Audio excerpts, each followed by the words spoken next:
आज दोस्तों हम ध्वनि और नाद के बारे में चर्चा करेंगे।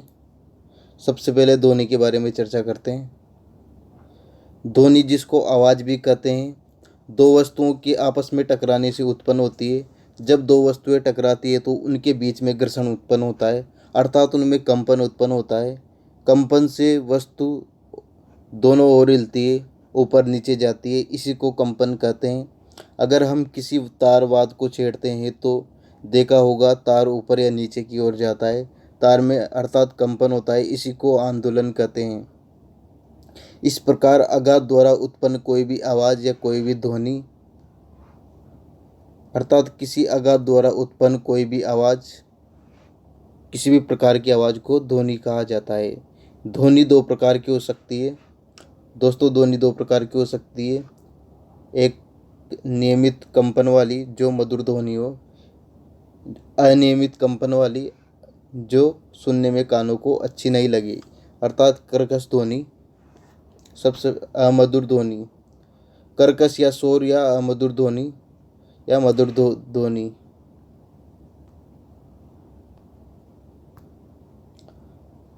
अमधुर या कर्कश ध्वनि, जब आघात द्वारा उत्पन्न ध्वनि आंदोलित व स्थिर नहीं होती, नियमित नहीं होती, ऐसी ध्वनि संगीत के काम की नहीं होती। वह ध्वनि शोर या कोलाहल के सिवा और कुछ नहीं है। कर्ण कटु है, अर्थात कानों को भी सुनने में अमधुर लगती है। ऐसी ध्वनि संगीत के लिए उपयुक्त नहीं है।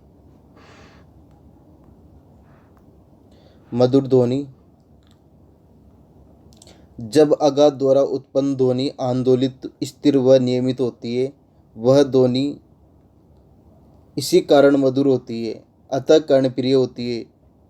जब ध्वनि उत्पन्न होती है उसमें नियमितता होती है, वह ध्वनि कानों को सुनने में मधुर लगती है। ऐसी ध्वनि संगीत के लिए उपयोगी होती है। जब ध्वनि में ये सब विशेषताएं होती है तो वही ध्वनि संगीत उपयोगी होती है, मधुर होती है। और अब इसी ध्वनि को जो संगीत उपयोगी है उसे ही संगीत में नाद की संज्ञा दी गई है। नाद को हम निम्न प्रकार से परिभाषित कर सकते हैं: स्थिर, नियमित, आंदोलित, मधुर ध्वनि जो संगीत उपयोगी हो उसे ही संगीत में नाद कहते हैं। नाद के दो प्रकार हैं: आहत नाद और अनाहत नाद और आहत नाद। अनाहत नाद, अन प्लस आहत, अनाहत। अन का अर्थ है बिना, अन का अर्थ है बिना प्लस आहत, अर्थात बिना आघात किए हुए ध्वनि उत्पन्न होना। इसी को अनाहत नाद का उपयोग संगीत में नहीं होता। यह अनाहत नाद प्रकृति में व्याप्त है, हर प्राणी के अंदर व्याप्त है। अगर हम अपने कान बंद करके अपने अंदर की आवाज़ें सुने तो हमें कुछ ध्वनियाँ सुनाई देगी, पर यह अनाहत नाद का अध्ययन हमारे ऋषि मुनि योगी विभिन्न आसनों व योगिक क्रियाओं के द्वारा इसी ध्वनि को साधते हैं। हमारे शरीर के अंदर के विभिन्न चक्रों, कुंडलियों, शक्ति को जागृत करने व परम परम रंध्र प्राप्ति के लिए या परम आनंद प्राप्ति के लिए कठिन तप या साधना करते हैं। इस नाद का प्रयोग हमारे संगीत में नहीं होता।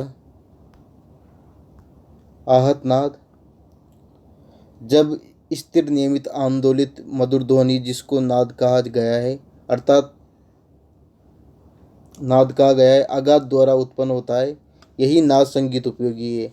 आघात द्वारा उत्पन्न कंपन के द्वारा ही नाद उत्पन्न होता है। नाद शब्द की उत्पत्ति के विषय में सारंगदेव जी ने अपने ग्रंथ संगीत रत्नाकर में कहा है: नकार प्राण नगान दकार नल बिंदु जात प्रांगणी संयोगातेन नादो विद्यते।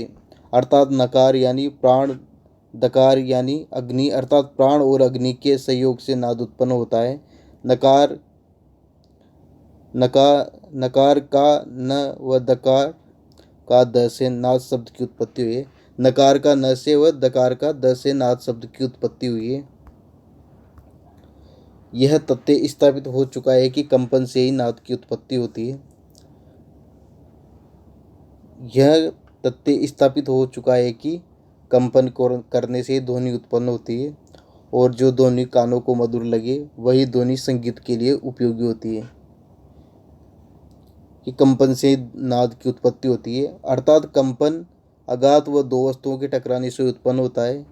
यह कंपन कई बार दिखाई देते हैं पर कई बार दिखाई नहीं देते। ऐसे तबले के कंपन दिखाई नहीं देते, पर तबले पर कुछ बालू के कण डाल दे और फिर उस पर आघात करे तो हमें बालू के कण उछलते हुए दिखाई देंगे। ऐसे ही चीनी के प्याले में पानी भरकर आघात करे तो पानी में लहरें उत्पन्न होती हुई दिखाई देती है। जब हम गाते हैं तो हमारे गले की स्नुतंत्रियाँ वायु के वेग से कंपन करती है और उससे ध्वनि उत्पन्न होती है। परंतु यदि प्याला जमीन पर गिरकर टूटता है तो उसमें आघात होता है, अर्थात उसमें कंपन उत्पन्न होता है, पर वो कंपन या ध्वनि स्थिर व नियमित नहीं होती, वह अतः मधुर भी नहीं होती, अतः उसे हम नाद की श्रेणी में नहीं रख सकते। जब आंदोलन प्रति क्षण में समान हो तब वह नियमित और असमान होने पर अनियमित आंदोलन कहलाता है। नाद के लक्षण। निम्नलिखित तथ्यों से नाद के लक्षण और अधिक स्पष्ट हो जाएंगे। नाद के आंदोलन नियमित व स्थिर होते हैं। चूँकि आंदोलन व ध्वनि स्थिर व नियमित होती है अतः मधुर होती है, इसलिए सुनने में मधुर व अच्छी लगती है। नाद असंख्य हो सकते हैं, यानी मधुर नियमित स्थिर नाद अनेक हो सकते हैं, पर मानव कान उनमें से कुछ कोई स्पष्ट सुन सकते हैं। जिन ध्वनियों में टिकाऊपन होता है वह मधुर होती है। ऐसी ध्वनियाँ नाद कहलाती है और उनका ही उपयोग संगीत में किया जाता है। नाद के भेद अथवा प्रकार।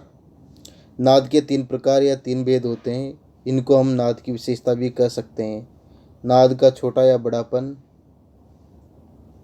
नाद का ऊंचा या नीचापन, पिच, नाद की जाति, टाइम्बर, टिम्बर, नाद का ऊंचा या नीचापन।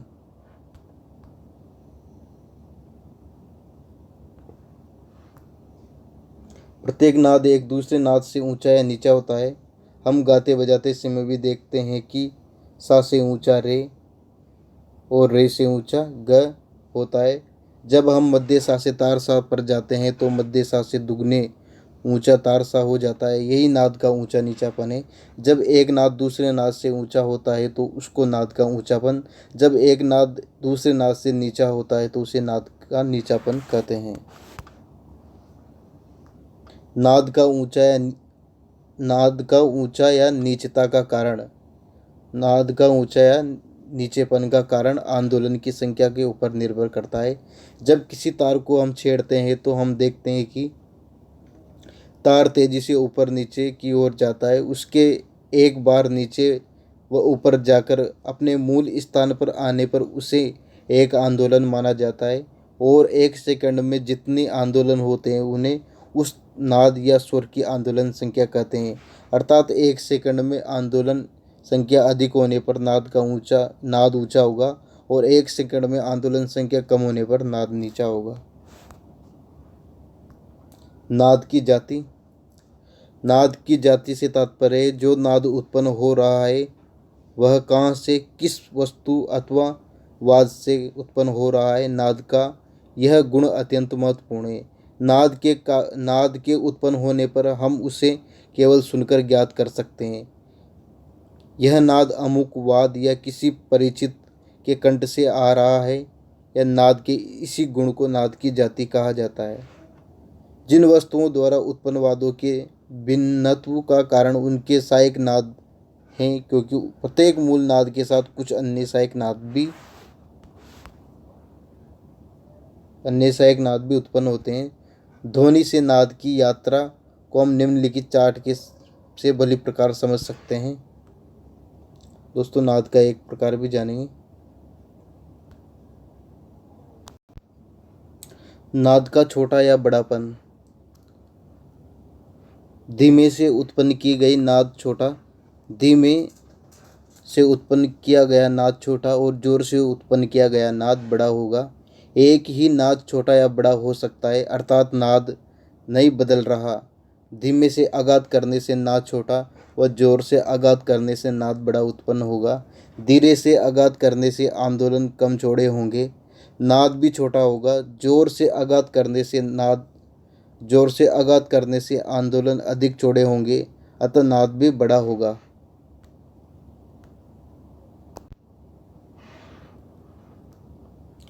ध्वनि से नाद तक की यात्रा को हम निम्नलिखित चार्ट से बड़ी प्रकार समझ सकते हैं।